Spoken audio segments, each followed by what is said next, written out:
साकिब अपने वालिदैन का इकलौता बेटा था। इसकी उम्र 11 साल थी। वो दुबला पतला लड़का था। इसकी सूरत देखकर यूं लगता था जैसे वो अभी रो पड़ेगा। दरअसल वो अपने बाप की बेजा सख्ती का शिकार था। इसका बाप छोटी छोटी बात पर इसे डांटता रहता था। अगर इससे कोई नुकसान हो जाता तो फिर उसकी शामत आ जाती। इसका बाप निहायत बेदर्दी से इसे पीटता, जिसके बाइस वो कई कई दिन तक दर्द से कराहता रहता था। इसके जिस्म पर जगह जगह नील पड़े दिखाई देते थे। यही वजह थी कि साकिब हर वक्त खौफ का शिकार रहता था। इससे स्कूल का होमवर्क भी दुरुस्त नहीं हो पाता था, जिसके बाइस अक्सर स्कूल में इसकी मिस इसे डांटती थी। खौफ और गैर यकीनी सूरत-ए-हाल की वजह से वो बहुत ज्यादा बुज़दिल और नालायक बनता जा रहा था। वो स्कूल जाने के नाम से लरसता था, मगर बाप की मारपेट के डर से वो मजबूरना स्कूल जाता था। इसकी कापियां गंदी और फटी रहती थीं। अक्सर उसके फैलो बच्चे इसके बस्ते से चीजें निकाल लेते थे और उसका खूब मजाक उड़ाते, मगर साकिब उनके सामने बेबस दिखाई देता था। वो उनके सलूक की शिकायत करता तो किससे, बाप से करता तो उल्टा मार पड़ती, मिस से करता तो इसे ही कसूरवार ठहराती। आम लफ्जों में ये कह लीजिए कि साकिब निहायत मजलूम बच्चा था, जो एहसास महरूमी और खुद एतमादी में मुब्तला हो चुका था। इसकी हालत की तरफ ना तो उसकी माँ गौर कर रही थी और ना ही इसका बाप। इन दोनों का सिर्फ यही तकाजा था कि वो दिल लगा कर पड़े और घर की चीजों का नुकसान न किया करे। साकिब से होने वाले नामुनासिब सलूक ने इसकी शख्सियत मस्ख कर दी थी। वो अक्सर छोटे जानवरों से खेलता हुआ दिखाई देता और फिर उन्हें बेदर्दी से हलाक कर दिया करता। इसने कई बिल्लियां, खरगोश, तोते और दीगर छोटे जानवर हलाक कर दिए थे। वालिदैन इसकी उन हरकत से बेखबर थे। दिन भर की डांट डपट के बाद रात को वो बिस्तर पर भी खौफजदा रहता। इसे देर तक नींद नहीं आती थी और वो इधर उधर करवटें बदलता रहता। लेटे लेटे इसे अजीब व गरीब एहसास अपने घेरे में ले लेते थे। कभी इसे ऐसा लगता कि पीछे से कोई छत फाड़ कर आ जाएगा और उसकी गर्दन दबोच लेगा, और कभी दरवाजे के बाहर किसी के चलने की आवाजें सुनाई देती। वो इस खौफ से कि कोई अभी अंदर आ जाएगा जल्दी से चादर में मुंह छुपा कर लेट जाया करता था। ये मंगल की रात की बात है कि साकिब को गिलास टूट जाने पर अपने बाप से बहुत मार पड़ी थी।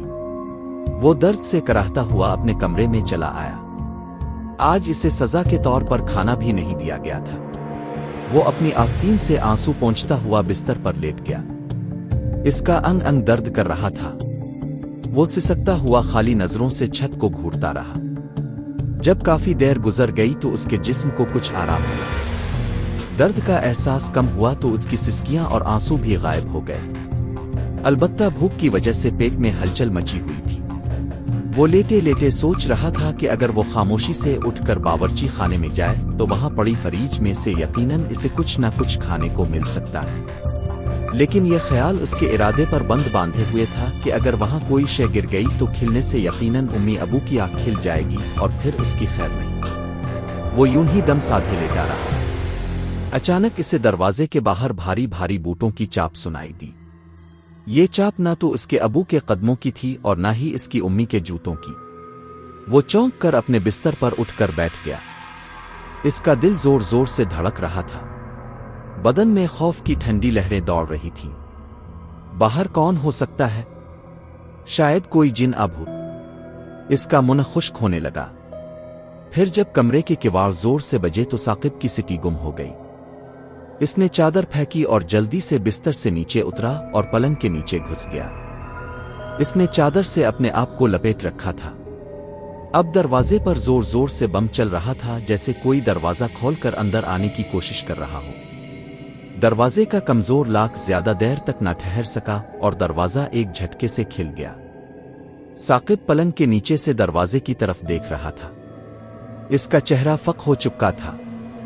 इसे दरवाजे में से 4 बड़े बड़े पीर अलिफ टखनों से ऊंची नारंगी रंग की पतलून पहने इसे 2 भारी भरकम आदमी दिखाई दिए, जो शक्ल और सूरत में देव लगते थे। दोनों के जिस्म बेहद फरबा थे और पेट तो हद बाहर निकली पड़ी थी, जैसे उन्होंने बेल्ट के जरिए बांध रखा था। एक आदमी के बाल और दाढ़ी टमाटर जैसे सुर्ख रंग की थी। मोटे मोटे होंठ लटके हुए थे और टेढ़े मुड़ई गंदे दांत होंठों के ऊपर दिखाई दे रहे थे, जबकि दूसरा आदमी कुछ ज्यादा अजीब था। इसके बालों और दाढ़ी का रंग गहरा नीला था। इसका बाकी हुलिया पहले आदमी जैसा ही था। दोनों ने सरों पर फैलने वाली टोपियां पहन रखी थीं। वो दोनों अंदर दाखिल होकर उधर उधर देखने लगे। साकिब सोच रहा था कि ये शोर शराबा सुनकर उसके उम्मी अबू आ चुके होंगे और वो अभी आते ही होंगे, मगर ऐसा कुछ भी नहीं हुआ। वो दोनों साकिब के बिस्तर की तरफ बढ़े। बिस्तर खाली पाकर एक आदमी बोला, लड़का बिस्तर में नहीं है, ढूंढो, यहीं कहीं छुपा हुआ है, मुझे इसकी बो महसूस हो रही है। ये सुनकर साकिब की आंखों के सामने अंधेरा छाने लगा। वो डर के मारे चादर में कांपने लगा। दूसरा शख्स हंसकर बोला, बच्चे तुम जहां कहीं छुपे हो बाहर निकल आओ, वरना हम तुम्हारे सारे खिलौने तोड़ देंगे। साकिब ये सुनकर मजीद डर गया, क्योंकि अगर उन्होंने ऐसा किया तो सुबह इसकी खैर नहीं होगी। खिलौने तोड़ने के जुर्म में इसे अलग मार का सामना करना पड़ेगा। खौफ की वजह से वो पलंग के नीचे ही दबका रहा। इस आदमी ने वाकई वैसा ही किया जैसा कहा था। इसने शेल्फ में रखे हुए साकिब के कीमती खिलौने निकाले और जोर जोर से जमीन पर पटकना शुरू कर दिए। ये सुनकर नीली दाढ़ी वाला भी दांत निकालने लगा। साकिब के पास यही मौका था कि वो भागकर अपने उम्मी अबू के पास पहुंच जाए। इस बड़ी कोशिश करके हिम्मत बांधी और चादर को एक तरफ फेंक दिया।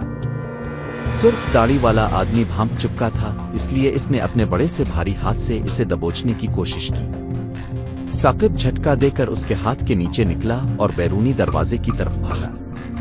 ये देखकर सुर्ख दाढ़ी वाला आदमी आग बबूला हो गया।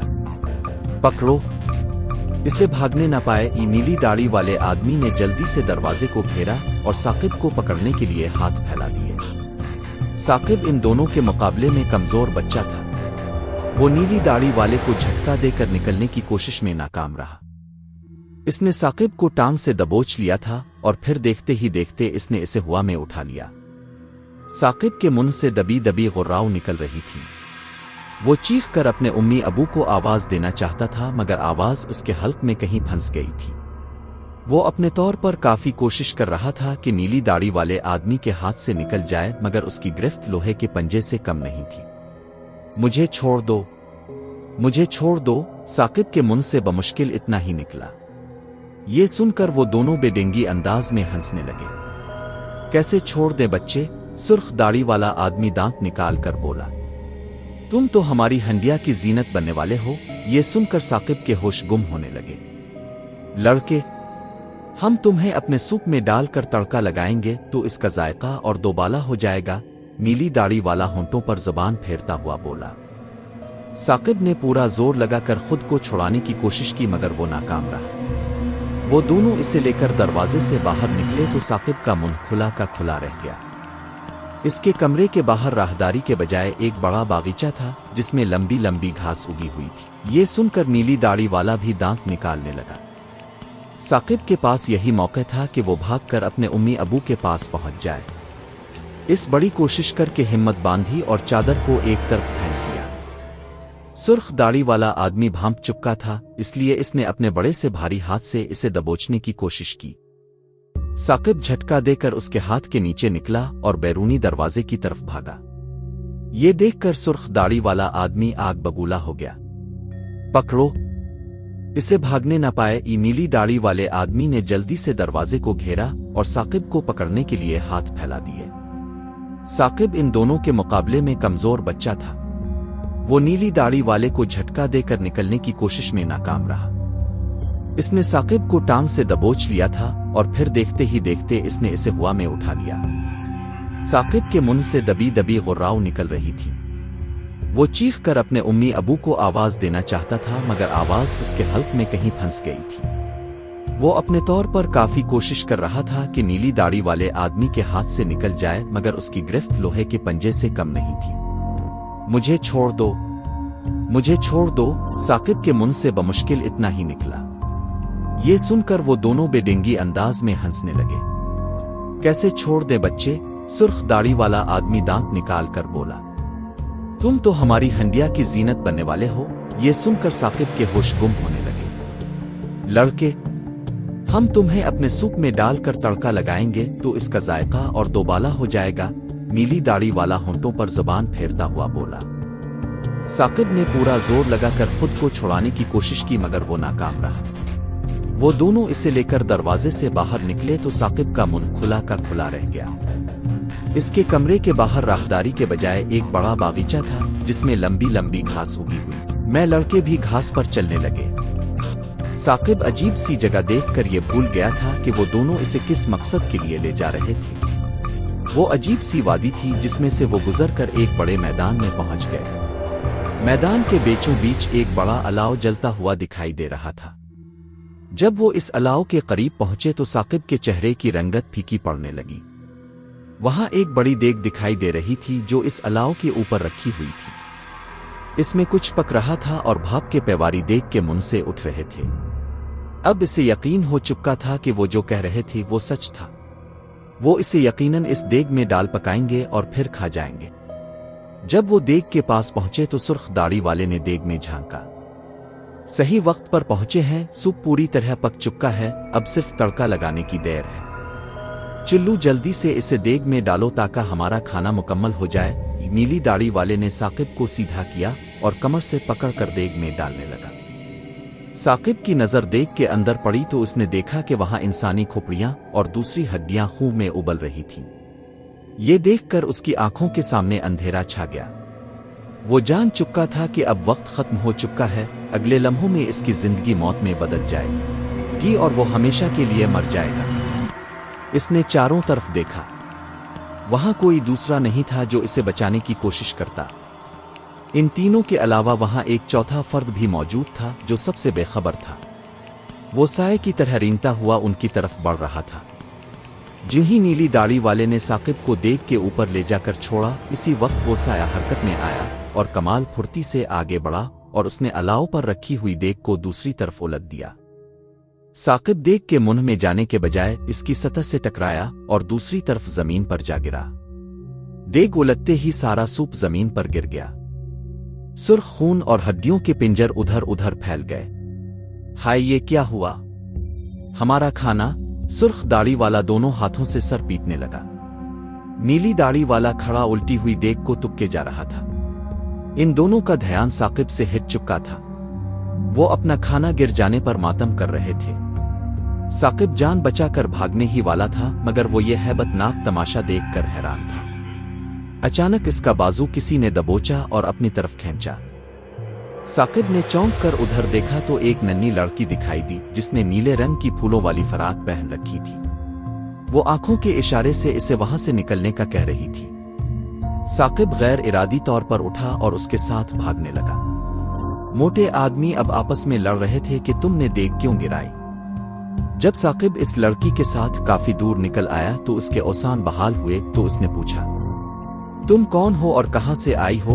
वो लड़की मुस्कुराई और बोली, मेरा नाम उम्मीद है और मैं तुम्हारे साथ ही रहती हूं। मेरी ही वजह से तुम हर डर और खौफ को भूल जाते हो। साकिब हैरत से इसे देखने लगा।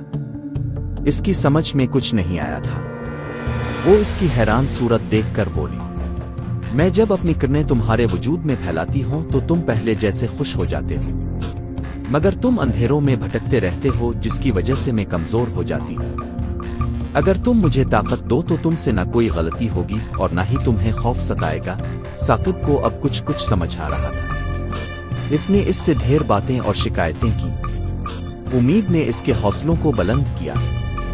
जब वो दोनों घर पहुंचे तो सुबह हो चुकी थी। इसी वक्त साकिब को अपनी उम्मी की आवाज सुनाई दी, उठो साकिब, सुबह हो चुकी है, स्कूल जाना है, जल्दी से मुंह हाथ धो लो। साकिब ने आंखें खोलकर देखा तो वो अपने बिस्तर पर लेटा हुआ था। वो सोच रहा था कि कितना भयानक ख्वाब था, मगर उम्मीद बड़ी प्यारी थी जिसने सारा खौफ और डर उसके अंदर से निकाल डाला था।